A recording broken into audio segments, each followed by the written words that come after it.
Hello everyone, welcome to Study Spark YouTube family. Today we are going to start current affairs for the exam of BPSC 67th and Assistant Audit Officer like CDPO. जितने भी exam BPSC के द्वारा conduct कराए जाते हैं उन एग्ज़ामों को ध्यान में रखते हुए यह करंट अफेयर सेशन लाया गया है। आपको BPSC के एग्ज़ाम में या फिर किसी अन्य एग्ज़ाम में भी जो कि भारत सरकार द्वारा हो, सेंट्रल, स्टेट, किसी भी एग्ज़ाम में ये काफ़ी मददगार साबित होंगे। तो चलिए शुरू करते हैं फर्स्ट वन सर्वेक्षण रिपोर्ट 2021 से।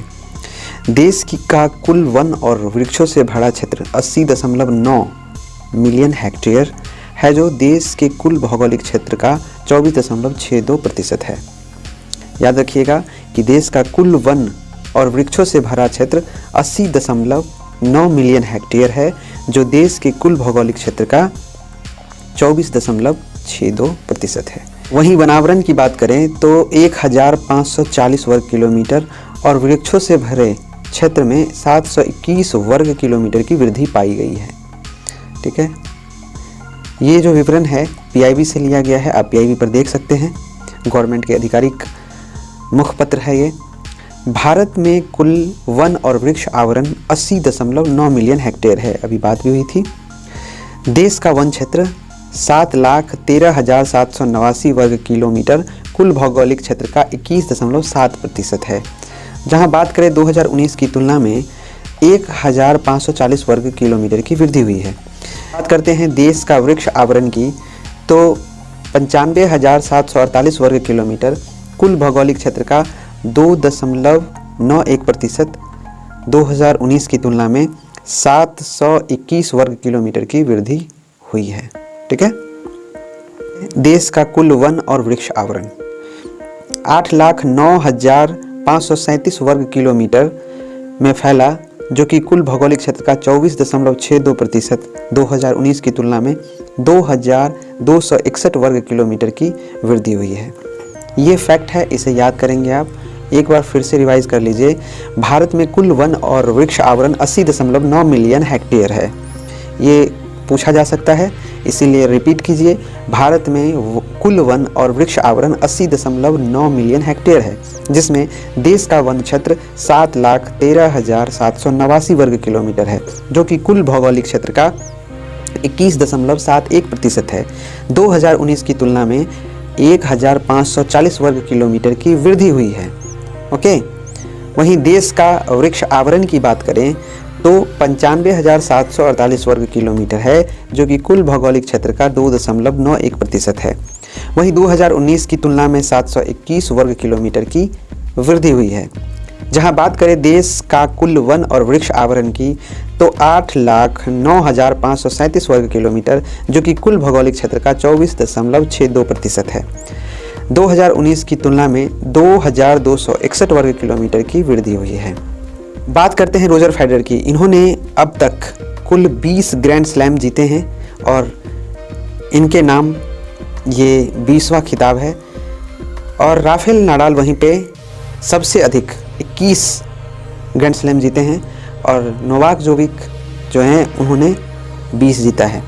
तो इन दोनों ने बराबरी कर ली है। इन दो खिलाड़ियों ने, रोजर फेडरर और नोवाक जोकोविच ने बराबरी कर ली है। दोनों ने 20-20 जीते हैं, जबकि सबसे अधिक राफेल नाडाल ने 21 खिताब जीते हैं। ये आप देख रहे हैं, इनके द्वारा 21 खिताब जीते गए हैं।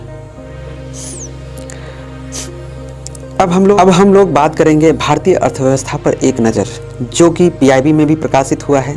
PIB भारत सरकार का मुखपत्र है, समाचार एजेंसी भी बोल सकते हैं, पब्लिक इंफॉर्मेशन ब्यूरो इसका फुल फॉर्म होता है।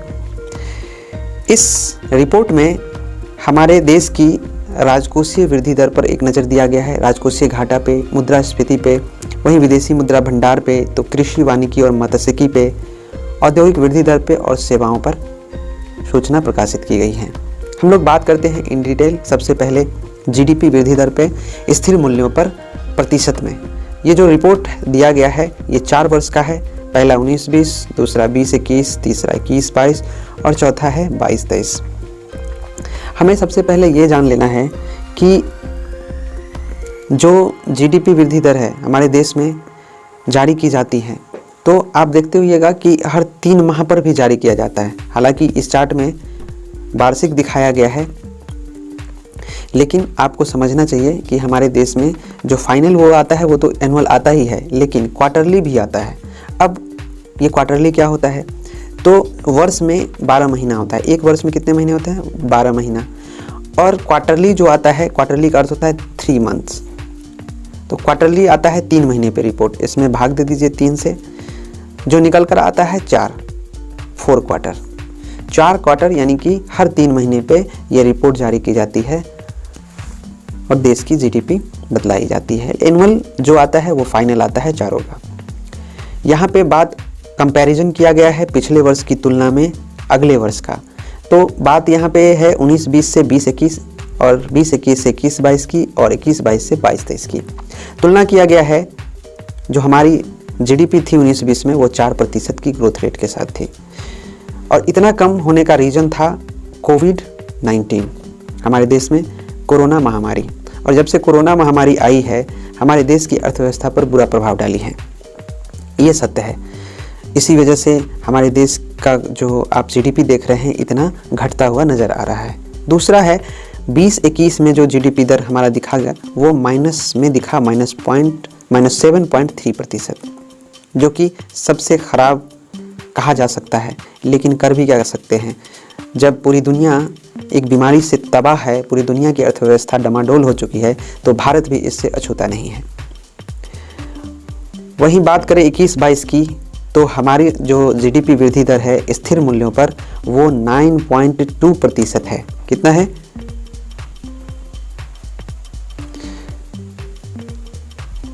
कितना है, 9.2%। ओके, यहीं पर एक आकलन किया गया है कि 22-23 में जो हमारे देश की जीडीपी होगी वो 8 to 8.5% होगी। ओके, ये अनुमान है 22-23 का। तो आपसे पूछ लिया जाएगा कि जीडीपी 2021-22 में कितना रहा हमारे देश का, तो आपका आंसर होना चाहिए 9.2%।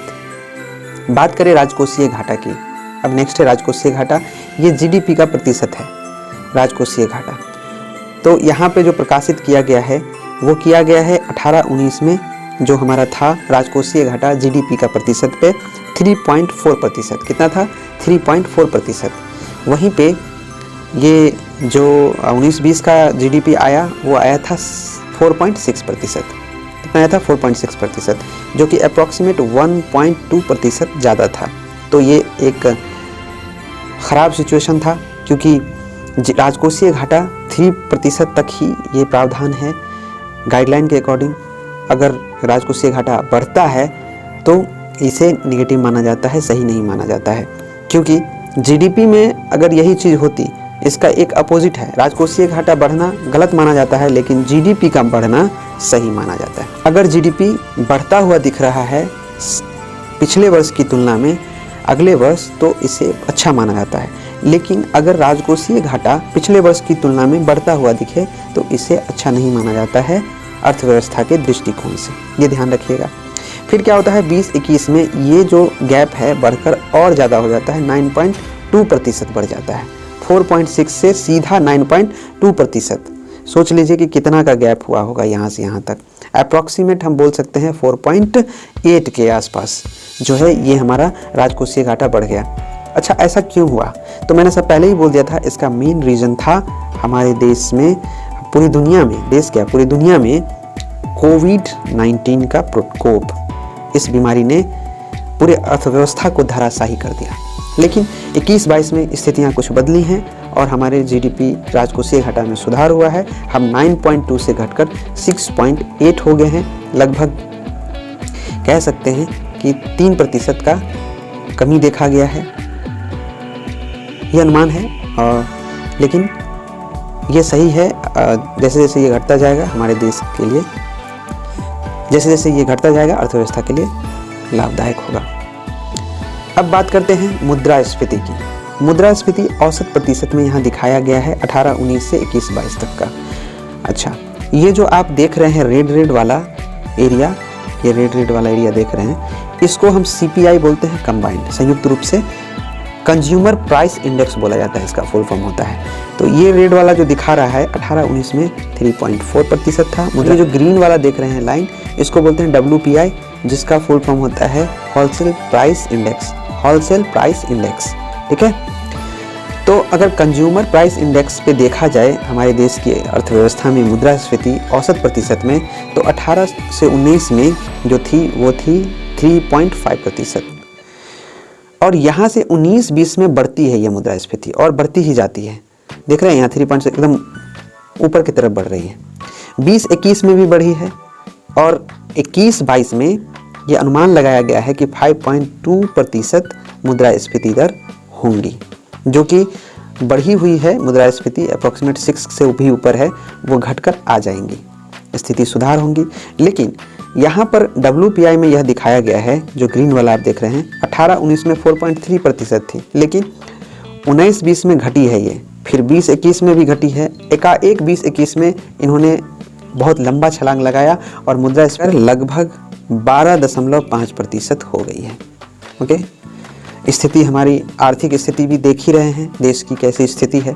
लेकिन एक अच्छा न्यूज़ है कि 21-22 के लिए एक अनुमान लगाया गया है, ये सिर्फ अप्रॉक्सीमेशन है कि देश की जो मुद्रास्फीति होंगी 5.2% होंगी।